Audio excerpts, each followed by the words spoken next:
Hello, everybody. On behalf of the Joint Tumor Section, I'm Kostas Hadjipanais. I'm really thankful that we're having another awesome webinar today. Dr. Brian Choi from the Mass General Hospital is going to talk to us shortly about cellular therapies of glioblastoma, and Maria Noor Ulhuda will introduce him more formally.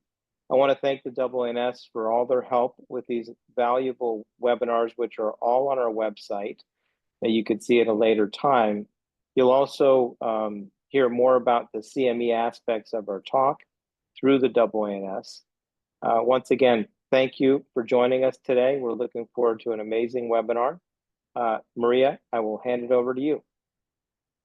Thank you very much, sir. It's an honor to have this amazing opportunity of inviting the top speakers and to discuss all the innovations in the glioma therapy. It's an honor for me to introduce Dr. Brian Choi, who is a Harvard-trained neurosurgeon and a physician scientist at Mass General Hospital and Harvard Medical School. His research focuses on next-generation immunotherapies for brain tumors, including the CAR T cells, the bispecific engagers, and strategies to overcome immune suppression in the brain, related with brain tumors. So Dr. Choi bridges cutting-edge bench science with translational neurosurgical oncology. It's an honor to invite him today to discuss cell therapies for brain tumors, which is really an emerging option and carries a lot of hope. Dr. Choi, thank you very much for joining us today. The floor is all yours. Great. Thank you for the invitation to present a little bit about the work that we're doing at Mass General and something about the technology that is being developed for cell therapies as well. So I'm going to share my screen here. Should be able to see all of that. So here are my disclosures for the talk. Just by way of outline, we're going to start off by discussing the current state-of-the-art therapy for T-cell immunity as a therapeutic platform for cancer, describe some of the pitfalls and opportunities for T-cell redirecting technology in the treatment of brain tumors, and also highlight some of the components of a successful translation from preclinical bench-side research to the clinic. And I'll use the CAR-V3 TME approach as an example of how we've been able to do this in our group, and hopefully highlight the idea that we can actually develop some of these therapies and get them to the clinic. And the therapies like CAR-T and other approaches are especially an easy way to use genetic engineering technologies that are emerging to patent and to create new ideas that aren't otherwise available for patients. So just to start off, by way of background here, the idea that you could harness the immune system and redirect it to treat cancers has been around for some time, more than 100 or so years. And many of you know William B. Coley from our medical school days, but he's considered the father of cancer immunotherapy. I think the important thing to remember is that he was actually a surgeon. And he was a sarcoma surgeon in New York. And at that time, he was noticing a couple things in his patients. He was noticing that the patients who got infections, if you all remember, tended to do better. And so he did something somewhat revolutionary at the time. He started inducing, and it was fairly controversial as well, he started inducing infections in some of his surgical patients, and lo and behold, they ultimately, many of them did better. And so the idea that the immune system was activated, was able to mount an immune response against these tumors, was basically born. Paul Ehrlich was one of the investigators who was a leader in understanding how these immune responses might be different or more difficult to elicit in the brain, which is otherwise thought to be immunoprivileged. And Sir Peter Medawar started disentangling some of the cell types that we think are really important and part of this immune response.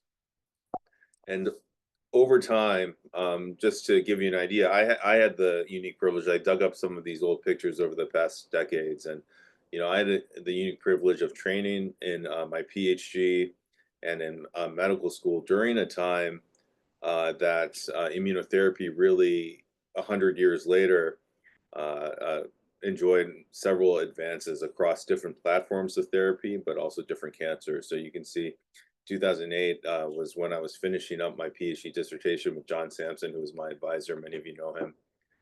Also in that picture is Dwayne Mitchell and Daryl Bigner. But in 2010 was the first FDA-approved immunological platform for cancer in the form of a dendritic cell vaccine called Sipuleucel T, or Dendrion. And over time, you can see that there were multiple immunotherapies then advanced through FDA approval in rapid fire form. Things like checkpoint immunotherapy, which we all have patients on these therapies now, but at that time it was just being described in patients with metastatic disease, ipilimumab, then bispecific antibodies, oncolytic viruses, and finally the first CAR T-cell therapy approved in 2017, that was for pediatric AL, NHL, hematological malignancies. But since then, we've had several advances in CAR T-cell therapy or cell therapy for liquid cancers. And just to give you a sense, looking at chimeric antigen receptors in clinicaltrials.gov, you can see that back in 2010, which wasn't that long ago, there were fewer than 5 of these trials worldwide. And up to this year, over 1,300 trials available. So this is rapidly growing area of research, again, mostly in liquid tumor.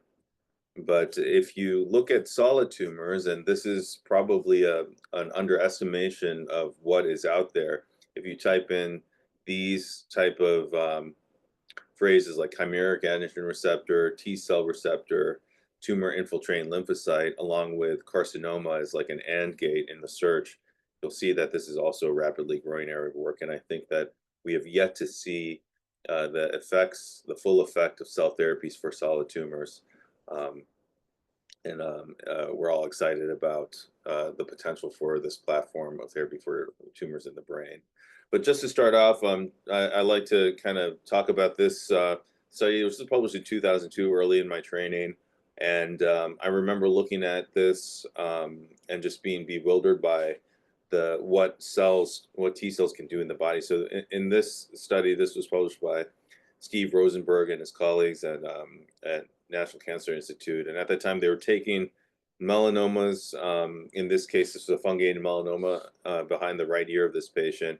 They were taking the T cells that naturally exist in those tumors, taking the tumor out, taking the T cells that naturally exist, growing them out ex vivo and waking them up, so to speak, and infusing them back into the patients. And they were getting these really robust, incredible responses against cancer. But it wasn't until almost 20 years later, and even longer than that, that the FDA approved this first cell therapy for melanoma. So it's a long time coming, but this is an example of how powerful the therapy is. And just recently, I show this as an example of things that we've been doing here at Mass General.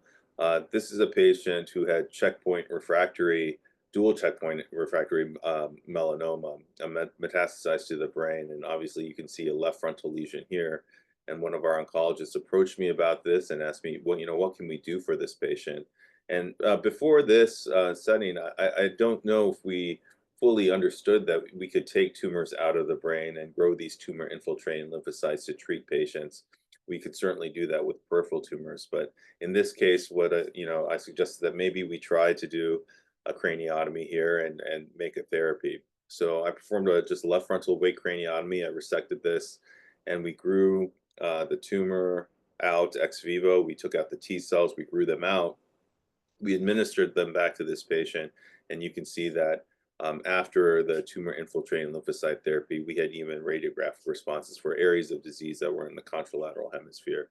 And this patient actually continues to do very well. So, although it's been known for some time that we could do this type of approach for things like melanoma, I think gliomas, many of us know gliomas are just different in many different ways. And we think that T cells are the most important part of an effective immune response against cancer.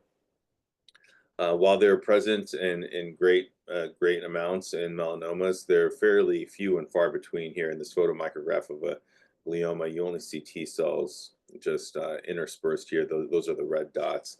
And instead, you have this really sea of counterproductive or anti-inflammatory cells that are infiltrated into the tumor, and ultimately many of those are myeloid or myeloid-derived suppressor cells.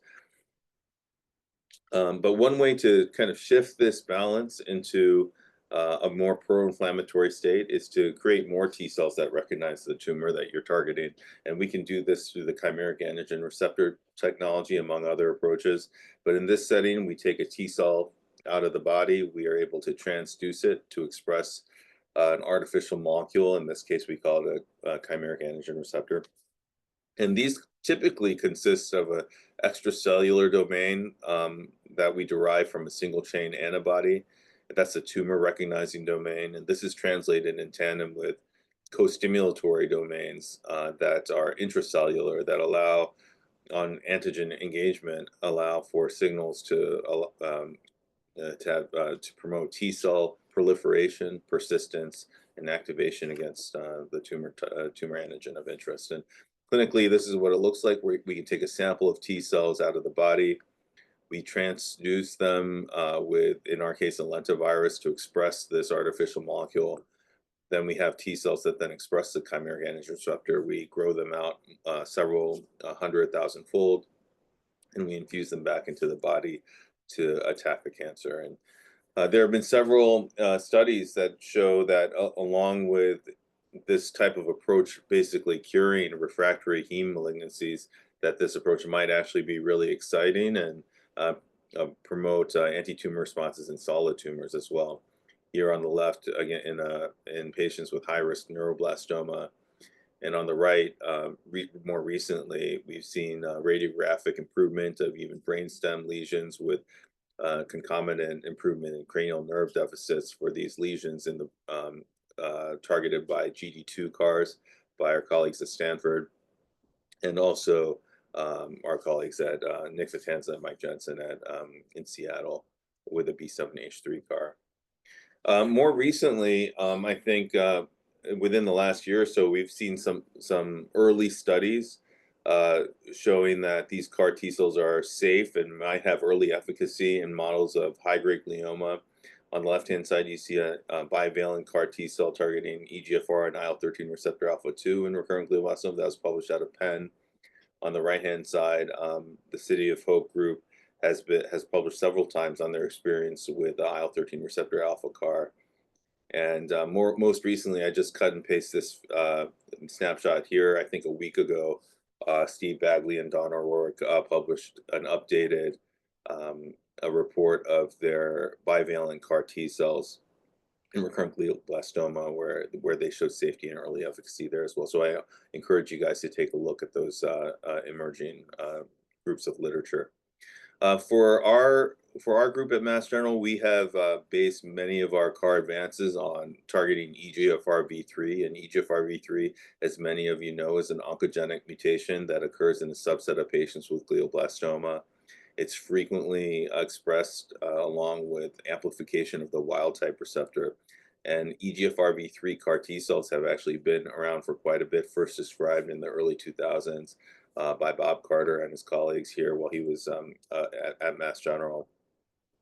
But the first human study of EGFRV3 CAR T cells was published by Marcella Moss, Don O'Rourke in 2017. And so what they were able to show in this study is that you can take T cells and you can make them express this chimeric antigen receptor targeting against EGFRV3. When administered by peripheral administration, you can see they noticed that the CAR T cells got to the brain. But when they got there, ultimately, it was accompanied by this robust regulatory T cell infiltration as well as upregulation PD-L1. These are mechanisms that the tumor uses to suppress immune response.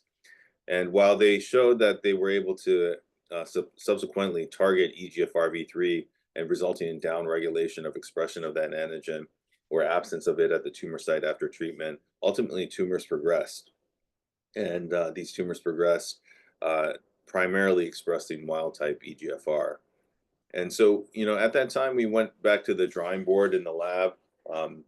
We tried to learn from the clinical trial and say, what could we do to make these CAR T cells better?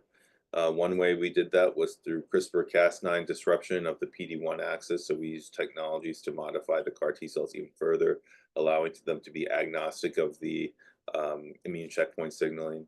We also went back to try to tackle this issue of heterogeneity and the recurrence of tumors through antigen loss by creating these tandem chimeric antigen receptor T cells that have two antigen recognition domains translated in tandem. So within one construct, you can target multiple antigens besides EGFRV3. And we had published these in preclinical models showing that making these modifications actually led to better efficacy against tumors that were implanted in the brain. And this was work led by Andrea Schmitz, who's a postdoc, but now runs her own lab in Germany, and Rashab Ramapriyan, who just matched into neurosurgery this year and will be starting as an intern at University of Pennsylvania.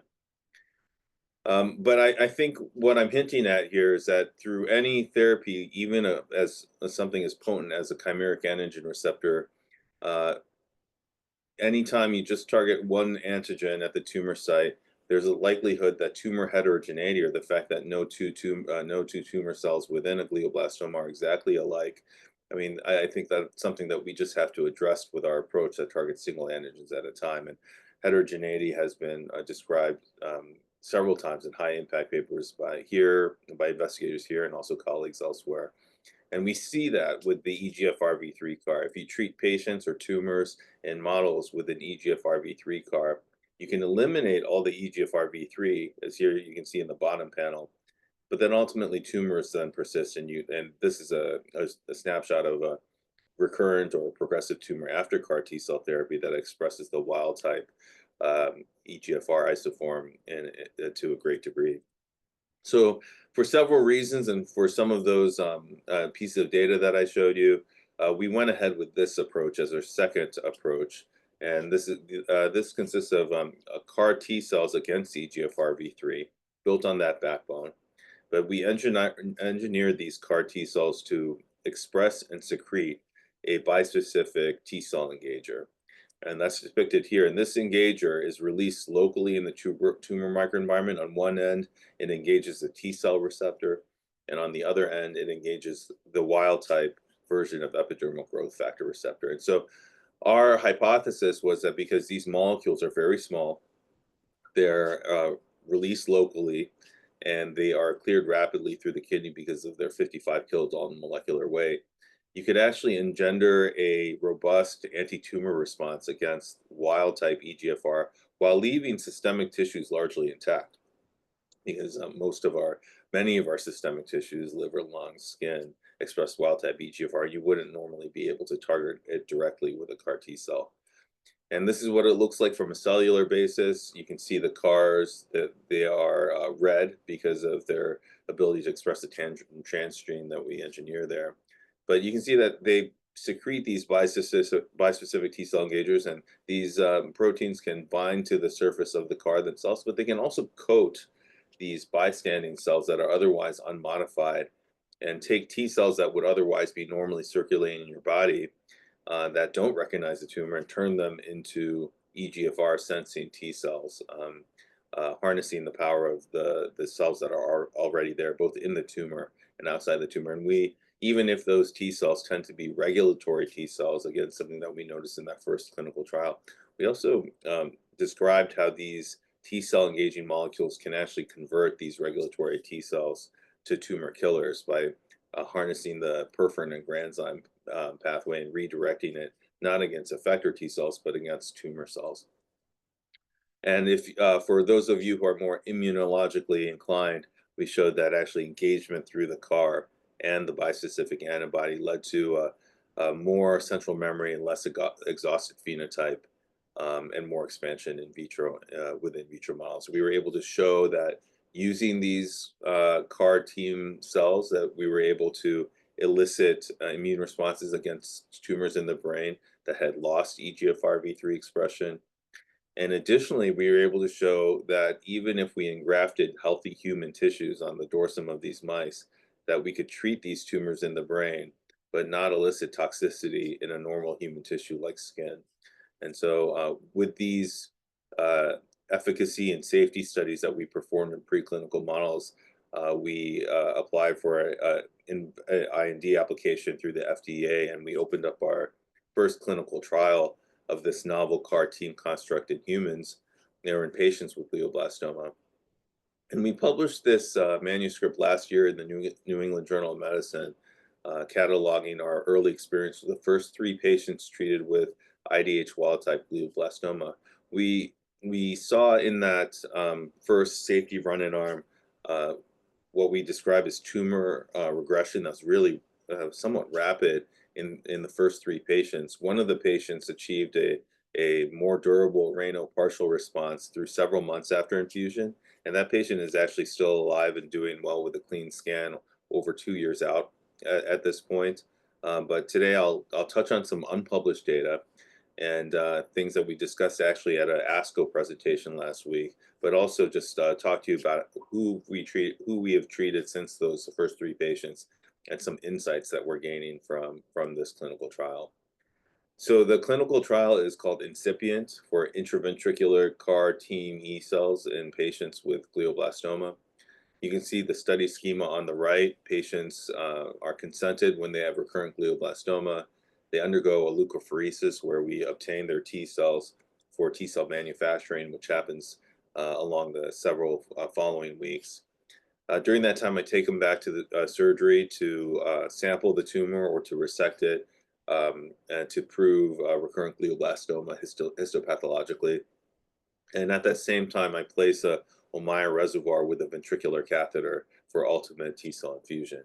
They're discharged from the hospital, then they come back and they are admitted for a few cycles or preconditioning regimen of Cytoxan and fludarabine, which is different in our subsequent patients than in our safety run-in arm, where we didn't apply LDC or lymphodepleting chemotherapy. I'll talk a little bit about insights that we have from that. And then we ultimately then treat these patients with 10 million CAR T cells through the Ommaya reservoir as an inpatient.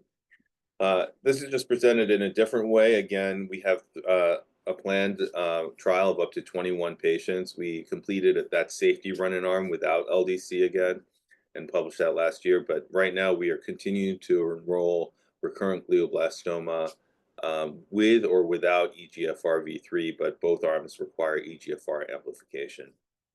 And we anticipate opening up a third arm of the study later this year for newly diagnosed patients with EGFR-V3 positivity. So this is another summary of the patients that we've treated so far. This highlights the fact that we were able to feasibly manufacture the cell product in all patients who were enrolled. Again, we treated 3 patients in the safety run-in arm, and then arm 1 and arm 3 consists of patients who are pre-treated, with LDC. Overall, the safety of the therapy is well tolerated. We track things like cytokine release syndrome, immune effector cell-associated neurotoxicity syndrome, which is known as ICANS, and tumor inflammation-associated neurotoxicity, which is a CNS-specific grading scale. And you can see all the grades are relatively low. They happen in a subset of people, but are only temporary on the order of magnitude of a few days after infusion. And patients do have fairly high fevers, and within the days, within the week after infusion, and this typically corresponds with elevated CSF cytokines levels, including interferon gamma, TNF alpha, IL-6, which are elevated initially, then decrease over time. And we typically manage these fevers with a drug called anakinra, which is IL-1 receptor alpha blockade.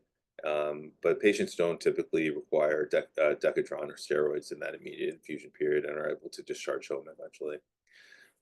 Again, I mentioned the excellent safety profile early on, but if we look at the current overall survival data, there's a suggestion of potential treatment effect. You can see in the swimmer's plot below, the triangles indicate patients who were retreated, and the time points where they received multiple infusions.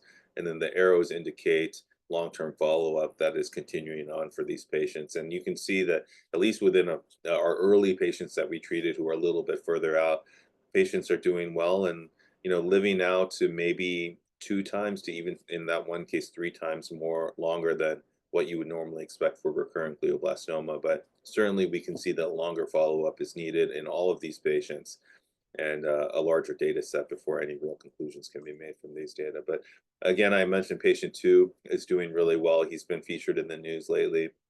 He's now about 2 years out from his original progression, or his initial diagnosis of recurrent glioblastoma. And these are snapshots of what we saw, as I mentioned, this rapid radiographic regression of some of the tumors.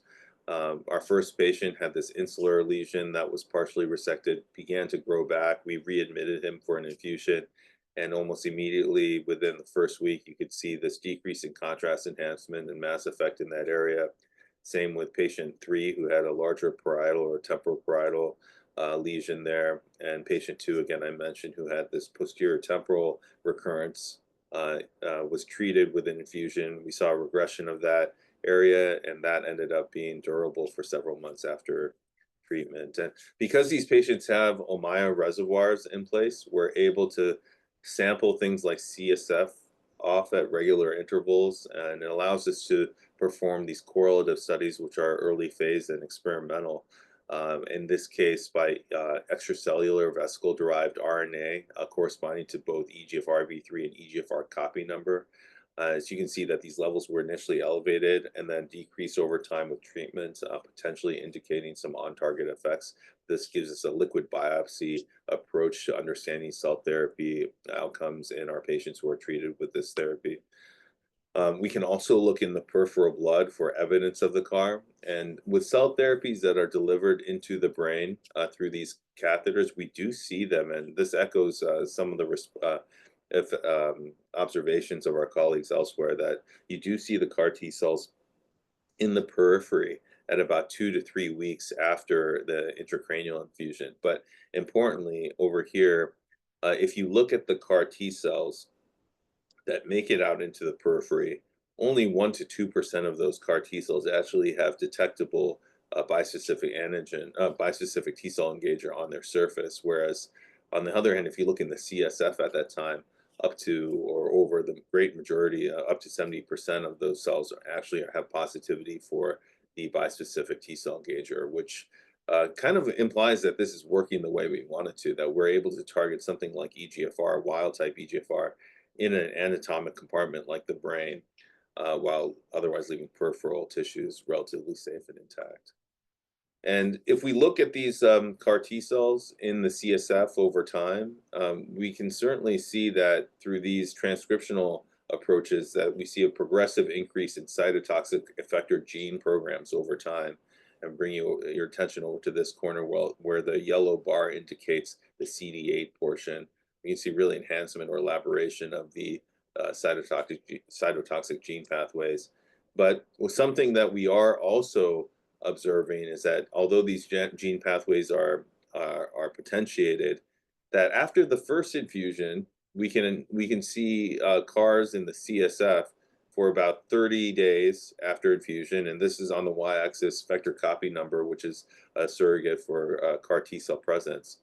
But then after about 30 days, we don't see the CARs anymore. We don't see the cells anymore. And interestingly enough, either in the CSF or whole blood, as you can see here, but interestingly enough, even if we infuse them again, infuse a patient again at 40 days or after the initial infusion, we still don't see the cells there. So even though they're potentiated to be cytotoxic cells, we're unable to get them to really re-engraft in a meaningful way after multiple infusions. And so we started looking at multiple mechanisms by which this could be happening. And certainly one mechanism that we have looked into is the idea that the human body might be generating antibody responses actually against the CAR and against the team. And these are obviously humanized antibodies that we derive the single chains from for these constructs, but still there are foreign stretches of foreign protein there. And so we hypothesized that our patients would be potentially generating these neutralizing antibodies or inhibiting antibodies to our CAR construct. And it's something similar that other folks are noticing, that upon multiple infusion, CAR T cells, not only in our hands, but in general, the subsequent infusions tend to have the senescence, as I mentioned.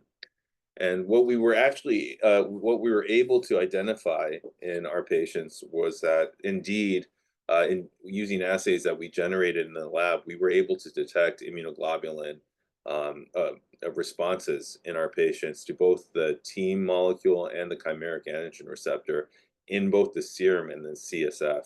And what I'd like to bring your attention to is that these levels increased over time at the first infusion, the second infusion, in several of the patients, almost as if it were like a vaccine prime boost physiology. But we noted serendipitously somewhat that in our first safety run-in arm, where the patients were not treated with lymphodepleting chemotherapy, these antibodies were of much greater quantity and titer, whereas in arms 1 and 3, in patients who had received lymphodepleting chemotherapy prior to infusion, that their antibody titers were much lower. And so we hypothesized from these data that we blunted the immune response that otherwise would have occurred in these patients by giving them the conditioning regimens with LDC. And so we took a deeper dive into the data and looked at the persistence in those patients. And we noticed that in patients who were receiving LDC in arms 1 and 3, after their reinfusions, as indicated by the vertical lines, let's take patient 12 as an example, after reinfusions and after preconditioning with LDC, we saw elevated vector copy number, and by way of vector copy number, ultimately CAR T cells re-engraft and persist in these patients over time, where they did it in our safety run-in arm. So we're currently exploring other mechanisms by which we can promote engraftment, promote durability of response. One way may be through LDC, and we're also looking at pre-treating patients with specifically B-cell antagonists like Rituxan that are otherwise FDA approved to promote these responses and get them to last longer. So some of the conclusions and takeaways from this work include that CARV3 T cells that target both wild type EGFR and EGFRB3, we've delivered them in patients by intraventricular infusion for recurrent glioblastoma. We think that LDC, or the chemotherapy conditioning regimen, will ultimately enhance re-engraftment of the T cells after serial infusions and hopefully lead to more durable responses.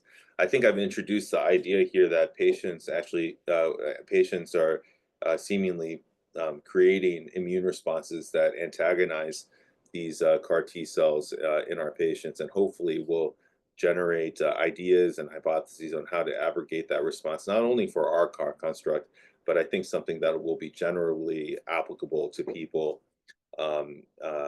who are doing this type of research at other institutions. And we've since even though we developed this CAR team platform for glioblastoma, just to let you know, we've also, it turns out that this approach of targeting 2 antigens, one with a CAR and one with a bispecific antibody, several of my colleagues have taken that construct that we developed back in 2017, 2019, and applied it to other cancers as well. So just a reminder that things that we do for our primary brain tumor patients might have applicability elsewhere.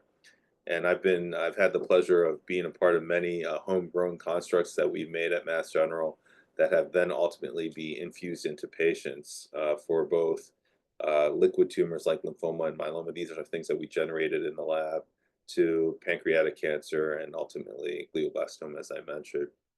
So I'm just going to wrap up really briefly with some closing thoughts in terms of what I think that the role of surgeons really is in this type of research. Surgeons historically in glioblastoma and primary brain tumor research have been leaders in immunotherapy, and I just always like to show this to remind you that, we don't fully understand what the effects of surgery are on the immune system. This was a patient that had CNS lymphoma and had intracranial recurrence here in the temporal lobe.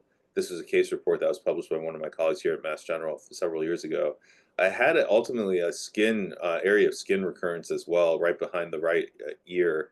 And what they noted was that after, and this patient had received CAR T cells before, and after the surgeon performed an incisional skin biopsy right behind the right ear, just spontaneously the cranial disease disappeared. And there is something about the hypothesis here, or the thoughts are that the surgeries that we perform can actually elicit or potentiate immune responses by release of tumor antigens. We're doing something to manipulate the system. I'd encourage everyone to remain creative about how their practices and how they approach patients might be manipulating or affecting the immune system. And this is a manuscript that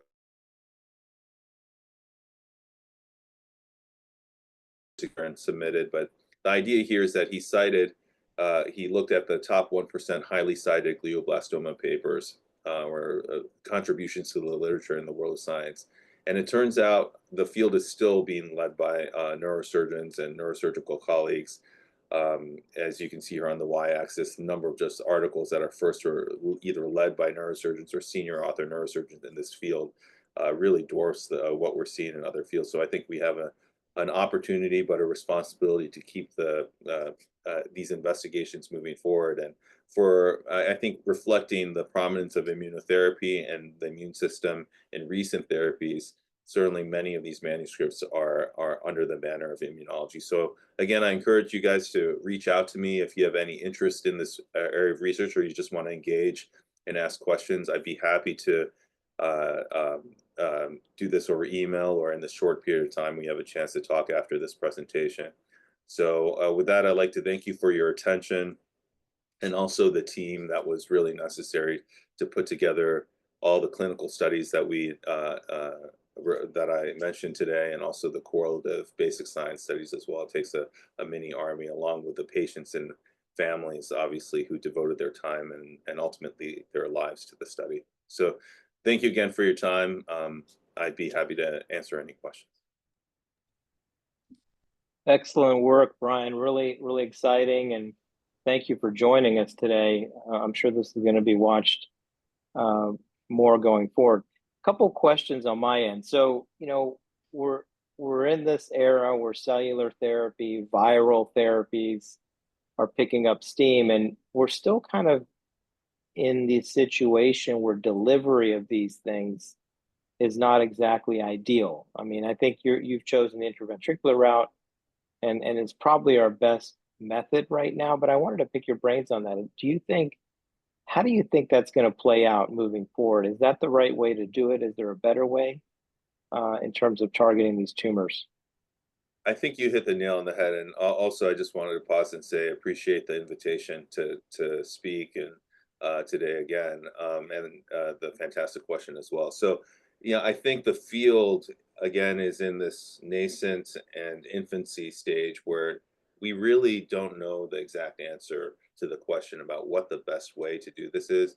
You see in different trials that are popping up, even over the course of the last year, different centers doing this differently. I know Dr. Lim and colleagues over at Stanford are presented a study last week at ASCO where they have interim findings for their B7H3 CAR T cell, which they're administering with a catheter in the ventricle and one catheter in the tumor bed.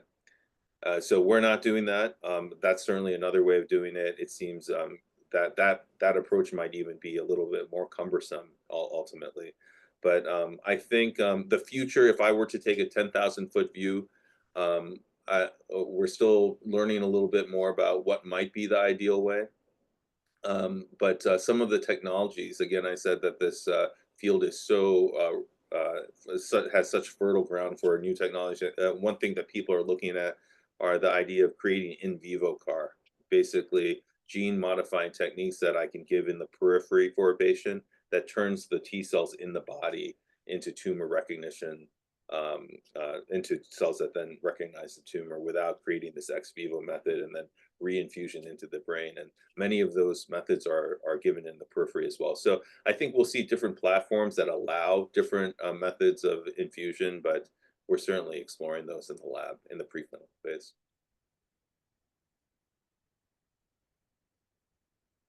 I do have a couple of questions myself, sir. When we talk about CAR T cell therapy, we sometimes have this concern in our mind that the tumor might be experiencing an escape. But do you think that the concept of universal T cell engagers is really promising? And do you think that the universal T cell engagers can actually engage different antigens simultaneously, like in the case of glioblastomas? Is it something that you will really consider seriously? Yeah, I think certainly if you believe that this platform of therapy will work, you would imagine that a therapy that targets multiple antigens at once would be even better. Now, I have a personal belief that what we're doing is not only targeting the cells that express the antigen, but doing something to the microenvironment to allow for epitope spreading or antigen presentation. Because we see in our patients, which I didn't show today, that if we infuse the CAR T cells into the brain, immediately that week after and even the month after, a large number of cells that aren't the CAR T cell are present then in the CNS. What are they doing there? Could they be used in some way to elicit a broader immune response? Would this be better if we covered more of the tumor with multi-pronged approaches? I think those are all low-hanging fruit questions that we're going to be examining in our trial as well. But it's a great question. Then there's also a concern regarding the persistence, because sometimes you have to continuously administer, either the T, like the UTCEs, or if you are even using the CAR T cells, so sometimes it gets a little bit of cumbersome. Do you think it's a concern that you really take into account, and do you think there is any solution to this? That how can we actually achieve a persistent response and also maintain a certain level that can lead to some sort of a very significant response? I mean, I think the idea of persistence, to hopefully get at your question, is something that we had hoped that because unlike chemotherapies and other biologics, these cells are living and that they can be that they're in some ways designed to persist over time.